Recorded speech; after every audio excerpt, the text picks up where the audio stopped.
In Havana, Cuba, power has been restored to over 89.3% of the population.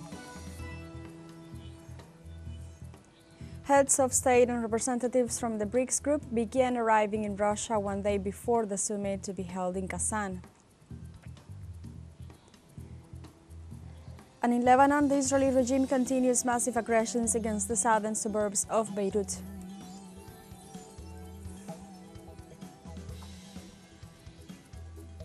Hello and welcome to From the South. I'm Alejandra Garcia from teleSUR Studios in Havana, Cuba. We begin with the news.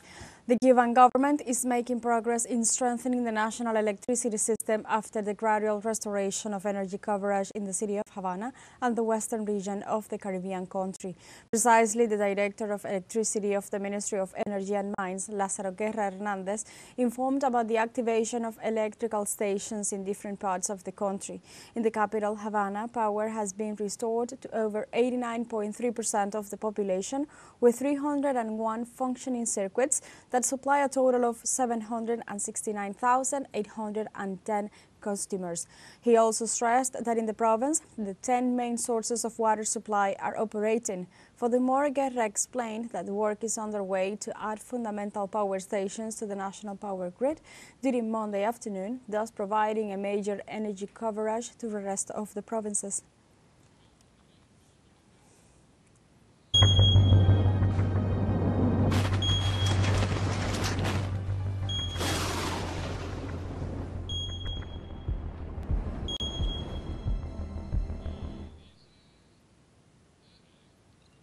In Cuba, meteorological authorities reported that tropical storm Oscar is advancing slowly over Cuban territory, moving through Holguin and Guantanamo provinces.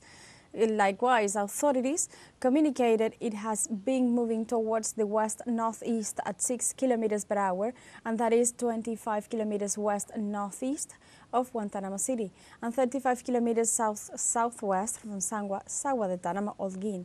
They also pointed out that the most heavy rainfalls are occurring in Guantanamo and Holguin provinces.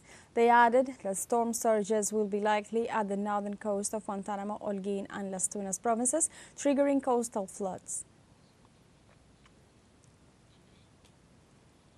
In Cali, Colombia, global leaders and environmental experts gathered on Sunday for the opening ceremony of the 16th meeting of the Conference of the Parties to the Convention on Biological Diversity, COP16, a 12-day meeting aimed at advancing biodiversity conservation.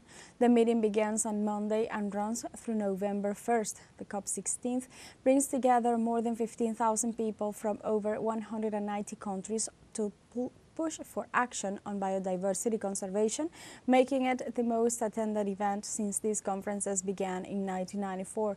The Colombian government is pushing as host for the meeting to be the most inclusive in the organization's history.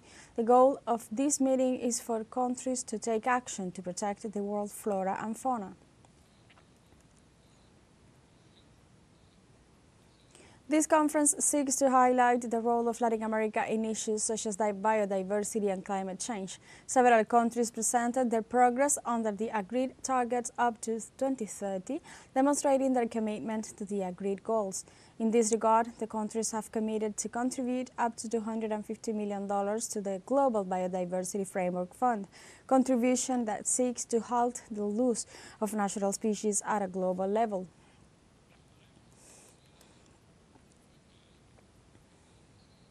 In other information, on Monday, the Public Prosecutor's Office of Venezuela announced the detention of the former president of flagship oil company PDVSA, Pedro Tellechea.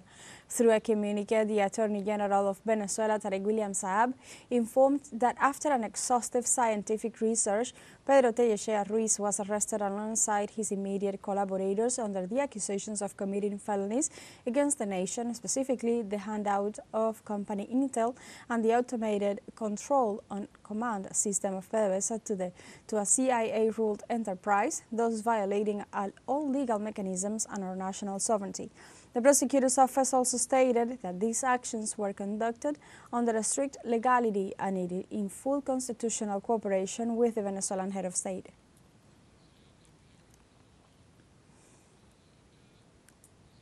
In Mexico, dozens of people attended the funeral of human rights activist priest Marcelo Pérez, who was shot to death in the state of Chiapas. This way, funeral attendees paid homage to the parish priest and demanded the government justice for the crime. Perez was murdered inside his truck on Sunday morning when leaving the Church of Guadalupe after celebrating a mass in the city of San Cristobal de las Casas.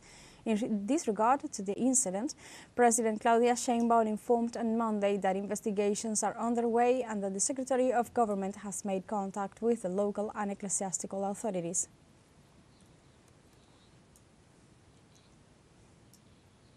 In Haiti, violence by criminal groups keeps escalating despite the efforts made by the United Nations MSS mission and the National Police. As a result, the United Nations Security Council voted unanimously on Friday to extend the arms embargo on the Caribbean nation to include all kinds of weapons and ammunition. This resolution empowers the 193 United Nations member states to take appropriate steps to thwart the illicit arms trafficking in Haiti, which has been on a rise, mainly coming from Florida in the United States. Moreover, criminal groups not only control up to 80% of the capital, but also are impacting surrounding areas. In this context, a resident of Solina shared her life story.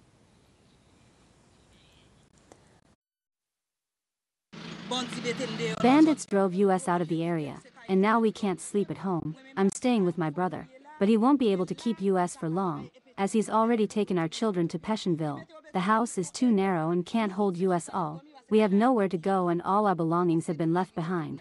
We've only just heard that one of my brother's houses has been burnt down.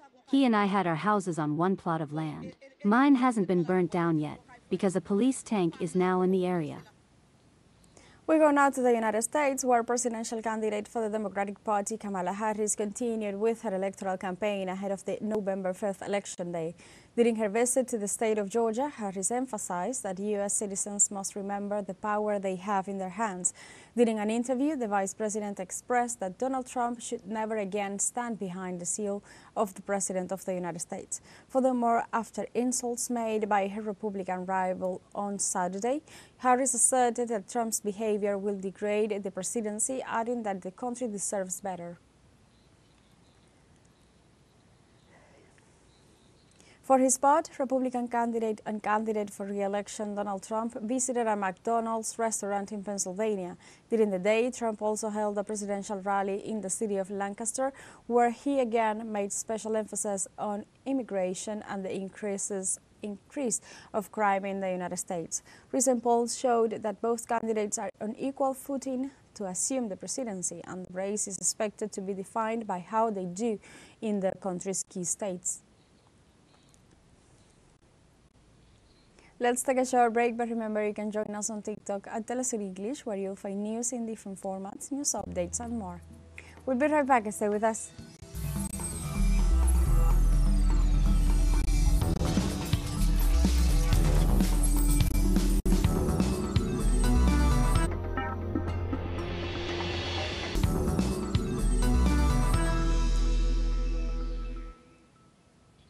Welcome back.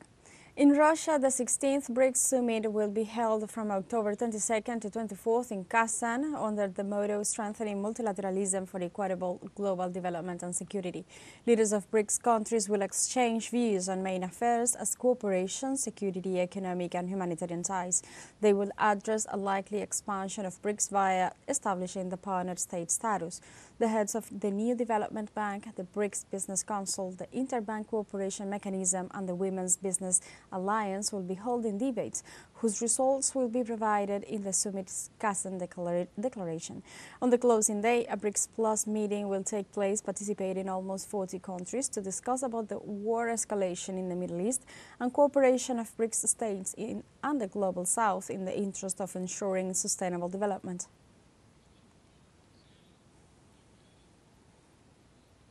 This Sunday, the presidency of Brazil informed through a communique that the President Luis Inácio Lula da Silva will not attend to the Brics Plus summit held in the Russian city of Kazan for health issues. The press service of the country informed the Brazilian president suffered a domestic injury in the back of his head and was received by the Syrian-Lebanese hospital in Brasilia. The personnel of the hospital said that it was not a serious injury, but he must avoid long-duration trips. Lula da Silva was going to travel on Saturday to the Brics summit. However, despite this injury, the president will be participating participated in the Brics Plus summit through video conference.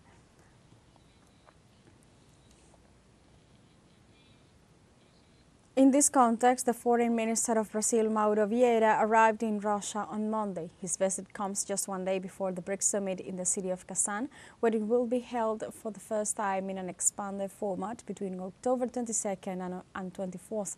During the summit, the leaders of the current 10 member countries will discuss global issues such as the Middle East crisis and political and financial operations within the bloc.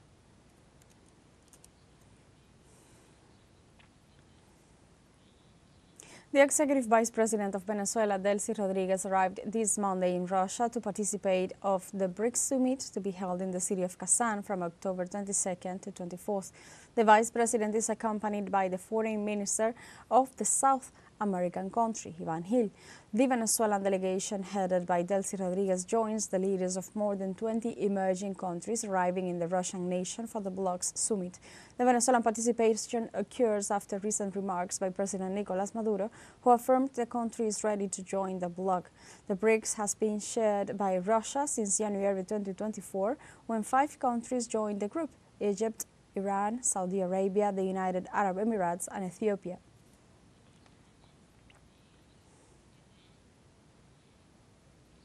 The President of the United Arab Emirates, Sheikh Mohammed bin Zayed Al Nahyan, arrived in Moscow on Sunday to participate of the upcoming Brics summit to take place in Kazan and to hold diplomatic meetings with his Russian counterpart. In this regard, President Vladimir Putin said that the volume of trade between Moscow and Abu Dhabi has tripled in the last 3 years, which has been beneficial for both countries' economies. Putin also took the opportunity of the Emirates' leaders' arrival to talk about the current escalation of violence in the Middle East, describing it as a very complicated. The Russian head of state qualified as a pleasure the talks with Al Nahyan when addressing the cooperation opportunities between both nations.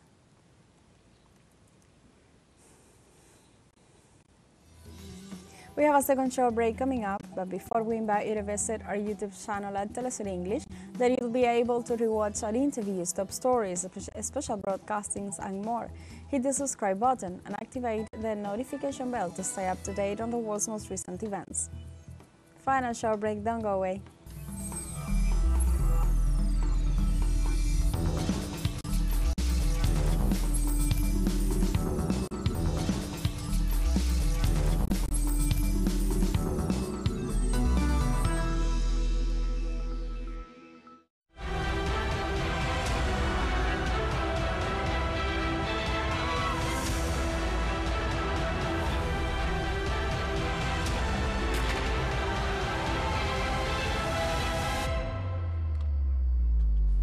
Welcome back to From the South.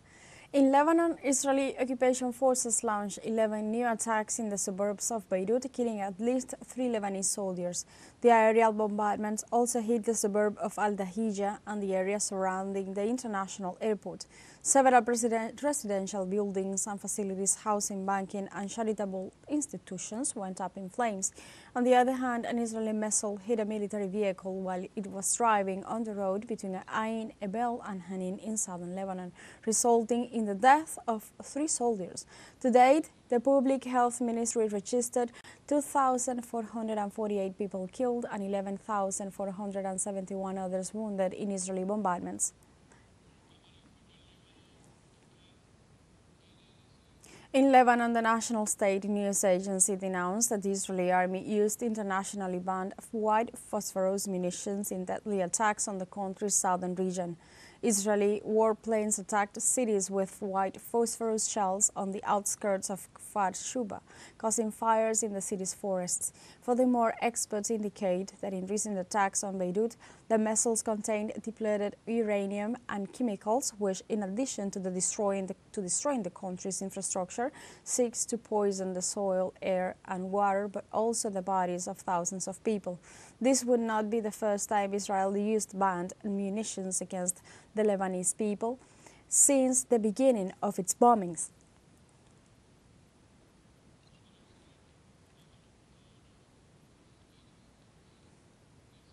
Chinese authorities delivered emergency humanitarian aid to Lebanon amid ongoing aggressions by the Israeli regime. This way, the Lebanese Minister of Health, FTS, said that the delivery was made at the Rafik Hariri International Airport in Beirut, where 3,601 anesthesia machines, tracheal tubes and surgical gowns were received. The Chinese authorities indicated they firmly support the country in maintaining national sovereignty, security and dignity, and are firmly opposed to any indiscriminate attacks against civilians.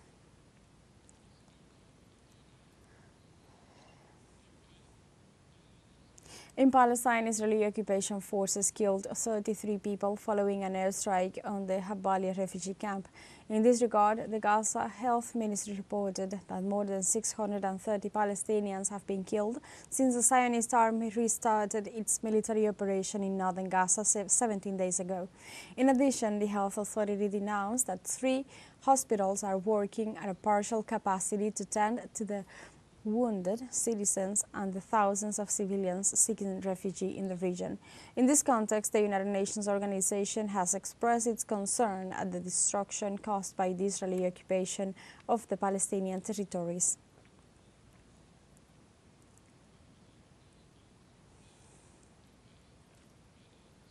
In Palestine, Israeli occupation forces intensified the blockade of food, medicine and fuel in the northern Gaza Strip, deepening the humanitarian crisis in the territory.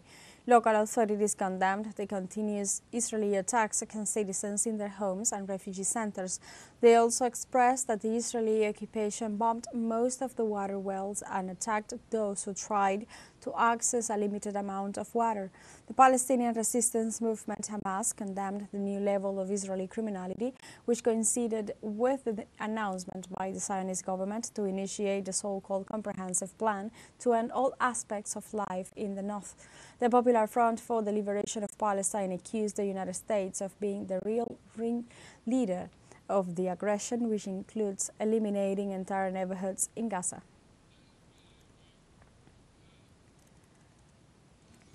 We have come to the end of this news brief, but you can find these and many other stories on our website at telesurenglish.net and join us on social media, Facebook, X, Instagram, Telegram and TikTok as well. For TeleSUR English, I'm Alejandra Garcia. Thank you for watching.